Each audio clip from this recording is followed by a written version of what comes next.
അവിടെ വന്ന സംഭവങ്ങൾ. വോൾവോയുടെ പുതിയ ബസ് വരുന്നു. ഇന്ത്യയിൽ ആദ്യമായി അത്രയും വില കൂടിയ വണ്ടി നമ്മൾ വാങ്ങിക്കുകയാണ്. വാങ്ങുമ്പോൾ അത് ഉദ്ഘാടനം കാണാൻ വേണ്ടി ആരാ വരുന്നത്? മോഹൻലാൽ, മലയാള സിനിമയുടെ സൂപ്പർ സ്റ്റാർ മോഹൻലാൽ ആ വണ്ടിയിൽ കയറിക്കൊണ്ട് ഈ വണ്ടിയെക്കുറിച്ച് അഭിപ്രായം പറയണം. നമുക്ക് കിട്ടിയ പബ്ലിസിറ്റിയാണ്. വേറെ എങ്ങനെ നടക്കും? മോഹൻലാൽ സൗജന്യമായി ഇന്ത്യയിലെ ഏറ്റവും വലിയ സംവിധായകനായ പ്രിയദർശൻ സംവിധാനം ചെയ്ത് മോഹൻലാൽ KSRTCക്ക് വേണ്ടി പരസ്യം ചെയ്തു തന്നു എന്ന് പറഞ്ഞാൽ അത് തന്നെ ഒരു മിടുക്കല്ലേ? അതാലോചിച്ച് നോക്കൂ. അതിങ്ങനെ ഒപ്പിച്ചു, എന്നോടുള്ള സ്നേഹം കൊണ്ട് ചെയ്തതാണ്. അല്ലാതെ വേറെ ഒന്നും വാങ്ങിച്ചിട്ടില്ല. 5 പൈസ വാങ്ങിച്ചിട്ടില്ല. പ്രിയദർശൻ 5 പൈസ വാങ്ങിച്ചിട്ടില്ല. ഏറ്റവും നല്ല പരസ്യം, ഹൃദയസ്പർശിയായ മോഹൻലാലിന്റെ അനുഭവം വിവരിക്കുന്ന KSRTCയുമായുള്ള ആത്മബന്ധത്തെപ്പറ്റി പറയുന്ന ഒരു മനോഹരമായ 2 പരസ്യം അദ്ദേഹം ചെയ്തു. അദ്ദേഹം സമയം ഉണ്ടായിട്ടാണോ? അദ്ദേഹത്തിന്റെ വിലയേറിയ സമയം നമുക്ക് തന്നു. ഇതൊക്കെ എന്താണ്? ഇതൊക്കെ എന്തിനെന്ന് ചോദിച്ചാൽ KSRTCക്ക് പരസ്യം വേണമെന്ന് ചോദിക്കും. പക്ഷേ KSRTCക്ക് ഒരു പരസ്യം വേണം. KSRTC വളരുന്നു. KSRTC ആകർഷണീയമാണ്. KSRTC നിങ്ങൾക്ക് ഭാഗ്യം വരണമെങ്കിൽ നിങ്ങൾ KSRTC കയറി പോകുന്നതാണ് മോഹൻലാൽ അൾട്ടിമേറ്റ്ലി പറയുന്നത്. ഞാൻ എന്റെ ഭാഗ്യത്തിലേക്ക് നടന്നു കയറിയത് KSRTC ബസ്സിലൂടെയാണ് എന്ന് പറയുമ്പോൾ പുതിയ തലമുറയിലെ ചെറുപ്പക്കാർക്ക് ഈ വാഹനത്തിലേക്ക് വരാനുള്ള ഒരു സന്തോഷം ഉണ്ടാകും. നമ്മൾ കൊണ്ടുവന്ന ഡിജിറ്റൽ, ഇവിടെ പ്രകാശനം ചെയ്യുന്ന ഡിജിറ്റൽ വൈറ്റ് പേപ്പർ, അതായത് നമ്മൾ കൊണ്ടുവന്ന ഡിജിറ്റൽ പരിഷ്കാരങ്ങൾ ഇന്ത്യയിൽ എല്ലാ ട്രാൻസ്പോർട്ട് കോർപ്പറേഷനും മാതൃകയാണ്.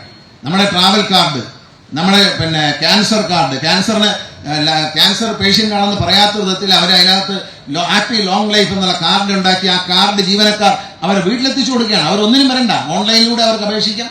സാധനം റെഡിയാവുന്ന വീട്ടിൽ കൊണ്ടു കൊടുക്കുകയാണ്. KSRTCയിലെ ജീവനക്കാരെ നല്ല മനസ്സുകൊണ്ട് വീട്ടിലേക്ക് പോകുന്ന വഴിക്ക് ആ അഡ്രസ്സ് കണ്ടുപിടിച്ച് അവിടെ ചെന്ന് അത് കൊടുക്കുകയാണ് ചെയ്യുന്നത്. കുട്ടികളുടെ കൺസെഷൻ കാർഡ്, ഇതൊക്കെ ചരിത്രപരമായ മാറ്റമല്ലേ? മറ്റേ ഒരു വെള്ള പേപ്പറിൽ വെട്ടിയും കുറിച്ചും എന്തൊരു പാടായിരുന്നു. ഇപ്പൊ പഞ്ചീതം കൊടുക്കുകയില്ലേ? കുട്ടികൾക്ക് കൂടുതൽ ദിവസം യാത്ര ചെയ്യാൻ അവസരം കൊടുത്തില്ലേ? ശനിയാഴ്ച കൂടി യാത്ര ചെയ്യാൻ അവസരം കൊടുത്തില്ലേ? സൗജന്യം കൊടുത്തില്ലേ?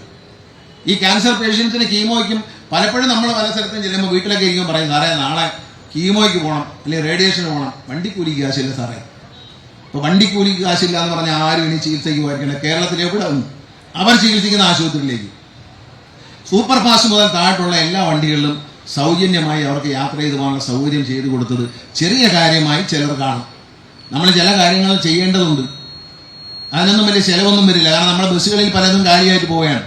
അപ്പൊ അതിലൊരു ഒരു സീറ്റ് നമ്മൾ അവർക്ക് വേണ്ടി കൊടുത്തു എന്ന് കരുതി ഈ രാജ്യത്ത് ഒരു നഷ്ടവും ഇതിന് സംഭവിക്കാനില്ല.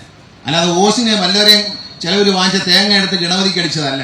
ചിലരുണ്ട് ഈ വല്ലവരെയും ചിലവർ തേങ്ങ വാങ്ങിച്ചിട്ട് ഗണപതിക്ക് അടിച്ചിട്ട് പോകും. കാരണം എന്നെ രക്ഷിച്ചോണ്ടേന്ന് പറയും. കാരണം റോഡിൽ കിടന്ന തേങ്ങ എടുത്ത് ഗണപതിക്ക് അടിച്ചിട്ട് കാശ് ചിലവൊന്നുമില്ല. എന്നെ രക്ഷിച്ചോണ്ടേന്ന് പറയുന്ന പോലെയല്ല, നമ്മൾ കണക്ക് കൂട്ടി തന്നെയാണ് ആ ഒരു ആനുകൂല്യം ക്യാൻസർ പേഷ്യൻസിന് നൽകിയത്. അതുപോലെ KSRTC അടിയന്തരമായി ആശുപത്രി തുടങ്ങുകയാണ്. തിങ്കളാഴ്ച ചൊവ്വാഴ്ച തിരുവനന്തപുരത്ത് ആശുപത്രി ഉദ്ഘാടനം ചെയ്യും. 10 ബെഡിൽ ഡയാലിസിസ് ആണ്. ഡയാലിസിസ് ഏറ്റവും കുറഞ്ഞ ചെലവിൽ കോസ്റ്റ് പ്രൈസിൽ ഡയാലിസിസ് ചെയ്യുന്ന ആശുപത്രി. മറ്റെല്ലാ മരുന്നുകളും കോസ്റ്റ് പ്രൈസിൽ നിന്നും ചെറിയ വ്യത്യാസത്തിൽ ഞങ്ങൾ നേരിട്ട് പർച്ചേസ് ചെയ്ത് അത് ചെറിയൊരു മാർജിൻ ഇട്ടിട്ട് മെഡിക്കൽ സ്റ്റോറിൽ കിട്ടുന്നതിനൊക്കെ വളരെ ചെറിയൊരു ശതമാനം മാർജിൻ ഇട്ടുകൊണ്ട് എല്ലാ മരുന്നുകളും അവിടെ വില കുറച്ച് കിട്ടും. KSRTC ജീവനക്കാർക്ക് മാത്രമല്ല, നാട്ടുകാർക്കും കിട്ടും. ഈ ഡയാലിസിസ് എന്ന് പറയുന്നത് ഏറ്റവും പാവപ്പെട്ടവർക്ക് ഏറ്റവും കോസ്റ്റ് കുറച്ചിട്ട് കോസ്റ്റ് പ്രൈസിൽ ഡയാലിസിസ് ചെയ്യും. അവിടെ വരുന്ന രോഗികളെ പരിശോധിക്കാൻ നെയ്യാറ്റിൻകര നിംസ് ഹോസ്പിറ്റലുമായി ടൈപ്പ് ഉണ്ടാക്കിയിട്ട് അവിടുത്തെ യൂറോളജിസ്റ്റ് വന്ന് ഇവരുമായിട്ട് രോഗികളെ ഒരാഴ്ചയിൽ 2 ദിവസം അവർ തന്നെ കാണും. പിന്നെ നമ്മുടെ ഡോക്ടർ അവിടെ ഉണ്ടാകും.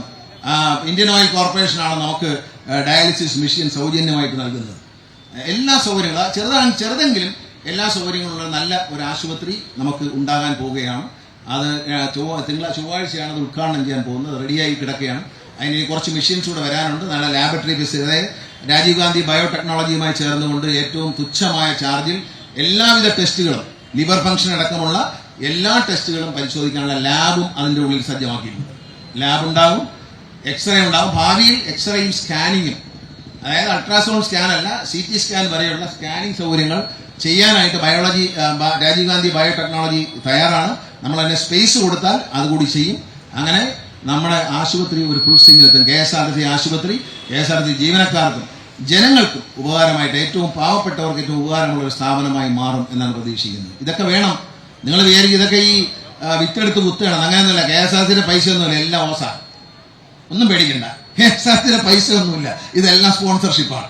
കംപ്ലീറ്റ് സ്പോൺസർഷിപ്പിലാണ് വാങ്ങുന്നത്. അതൊക്കെ ഒപ്പിച്ചെടുക്കുന്നുണ്ട്. ഒന്നും KSRTCയുടെ പൈസ അധികമായി ചെലവാക്കാതെയാണ് ഇതെല്ലാം ചെയ്യുന്നത്. ഇപ്പൊ ഈ കാർഡ് അടിച്ചു, കാർഡ് സ്പോൺസർഷിപ്പാണ്. 6 ലക്ഷം കാർഡുകൾ കൊടുത്തു കഴിഞ്ഞു. 15 ലക്ഷം കാർഡാണ് അടിക്കാൻ കൊടുത്തേക്കുന്നത്.